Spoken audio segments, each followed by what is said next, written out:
From beautiful Rosicrucian Park in San Jose, California, we are honored to present our beloved Imperator, Frater Ralph M. Lewis. His topic, Mastership, is important to us as we advance in the work of the order. His insights into the fields of psychology, metaphysics, and mysticism have proven helpful to so many students throughout the world. And now I have the distinct honor to present Frater Ralph M. Lewis.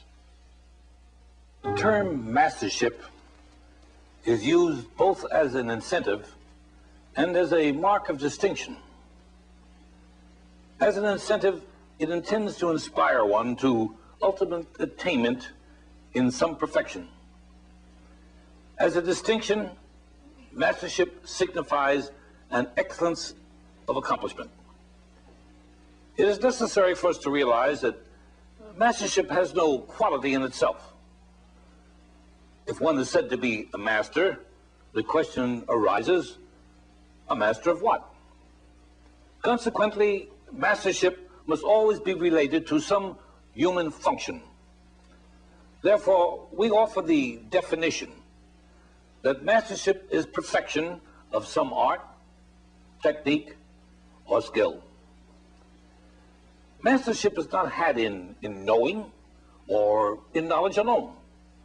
Contrary to popular opinion, personal sagacity or wisdom is not in itself a sign of mastership. Mastership must be demonstrable.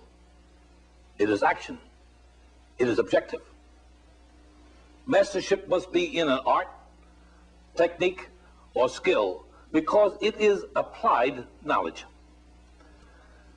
A master is not one who speaks of perfection, but rather one who creates examples of it. For example, a master artist is not one who just speaks of the harmony of colors and the symmetry of form. Rather, he produces and he paints that which exhibits these things and portrays his skill. A master technician or mechanic is not one who just knows the function of his tools. His mastership is found in his perfect use of them in a certain end toward an objective.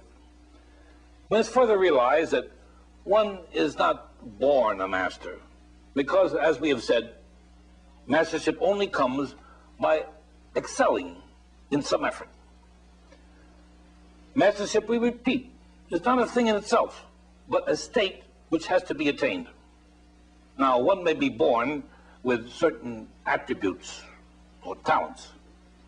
However, these are not mastership. They are only factors which may quicken it and develop it. Mastership must always be related to human effort and understanding. It must exceed what some other men do or which they try to do. How do we recognize such a master craftsman as a fine cabinet maker? It is only by comparing his work with the similar efforts of others. There is no such thing as a cosmic or divine mastership if we mean acts never attempted or conceived by humans. After all, how could one recognize the perfection of something if he never personally attempted or conceived it? Cosmic mastership means, first of all, well, cosmic enlightenment. Such a person has gained cosmic inspiration through attunement with his intuitive self. Therefore, it results in keener observation, more rational thinking, and the awakening of all the latent powers of self. Such a person will exhibit greater creative ability and a finer coordination of his faculties. Consequently, whatever he applies himself to, the effect will show a superior direction. The great painters, poets, composers, architects, scientists, and statesmen are therefore cosmic masters in this sense. No one can display the genius of perfection without this cosmic mastership. But the culmination of mastership is not the inner cosmic attunement or the illumination which he provides.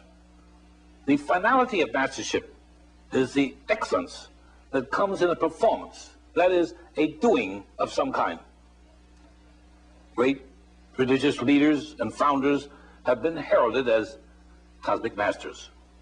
Zoroaster, Buddha, Moses, Christ, Mohammed are accepted by millions of persons as being cosmic masters. There are hosts of mystics and many philosophers who are rightly deserve this appellation also. They earned this recognition only by the perfection of their accomplishments. They were accepted as masters only when they applied their knowledge to achieve these things that exceeded the efforts of other men. They were not masters by a proclamation made by anyone. They were not masters by any theological vestments which they wore. They were not accepted because of any, well, supernatural aura that surrounded them. They and no man is a master until he manifests the power which he discovered or which he came to recognize within himself.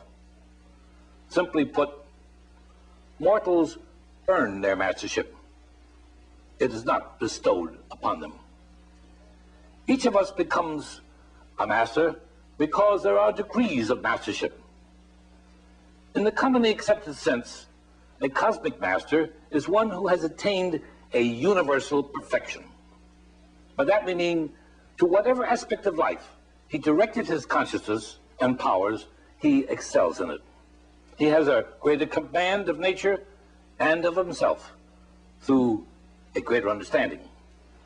But if each of us becomes masterful in just one thing in this life, we will know some of the true joys of living.